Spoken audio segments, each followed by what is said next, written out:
दोबारा बहुत उदास हो मसीह यीशु कब्र पर आए, जो वस्तुतः एक कंदरा थी, जिसके प्रवेश द्वार पर एक पत्थर रखा हुआ था। मसीह यीशु ने वो पत्थर हटाने को कहा।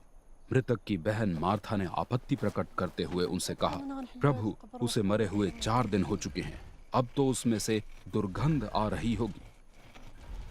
मसीह यीशु ने उससे कहा, क्या मैंने तुमसे नहीं कहा था कि यदि तुम विश्वास करोगी तो परमेश्वर की महिमा को देखोगी?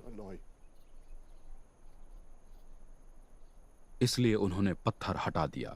मसीह यीशु ने अपनी आंखें ऊपर उठाई और कहा, पिता, मैं आपका धन्यवाद करता हूं कि आपने मेरी सुन ली।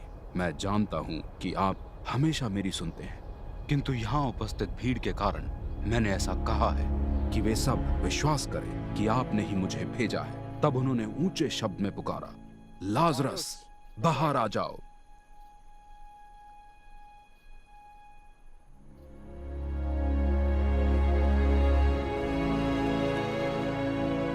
वो जो 4 दिन से मरा हुआ था बाहर आ गया। उसका सारा शरीर पट्टियों में और उसका मुख कपड़े में लिपटा हुआ था। मसीह यीशु ने उनसे कहा, इसे खोल दो और जाने दो।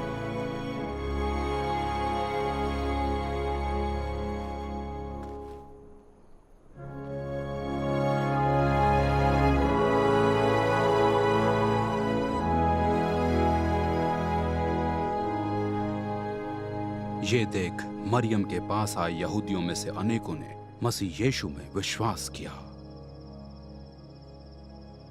परंतु कुछ ने फरीसियों को जा बताया कि मसीह यीशु ने क्या क्या किया था।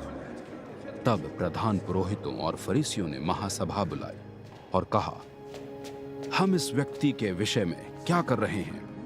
ये अद्भुत चिन्हों पर चिन्ह दिखा रहा है। यदि हम इसे ये सब यूं ही करते रहने दें तो सभी इसमें विश्वास करने लगेंगे और रोमी हमसे हमारे अधिकार व राष्ट्र दोनों ही छीन लेंगे।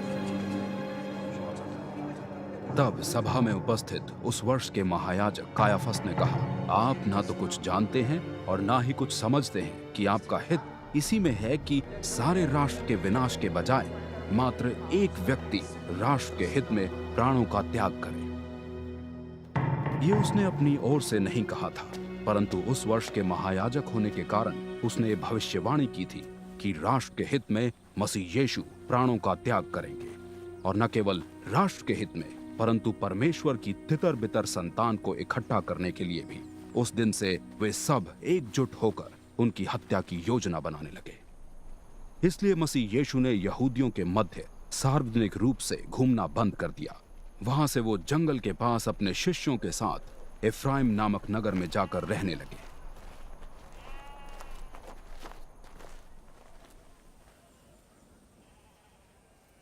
यहूदियों का फसह पर्व पास था। आसपास से अनेक लोग यरूशलेम गए कि फसह में सम्मिलित होने के लिए स्वयं को सांस्कारिक रूप से शुद्ध करें। वे मसीह यीशु की खोज में थे और मंदिर परिसर में खड़े हुए एक दूसरे से पूछ रहे थे, तुम्हारा क्या विचार है, वो पर्व में आएगा या नहीं? प्रधान पुरोहितों और फरीसियों ने मसीह यीशु को बंदी बनाने के उद्देश्य से आज्ञा दे रखी थी कि जिस किसी को उनकी जानकारी हो वो उन्हें तुरंत सूचित करें।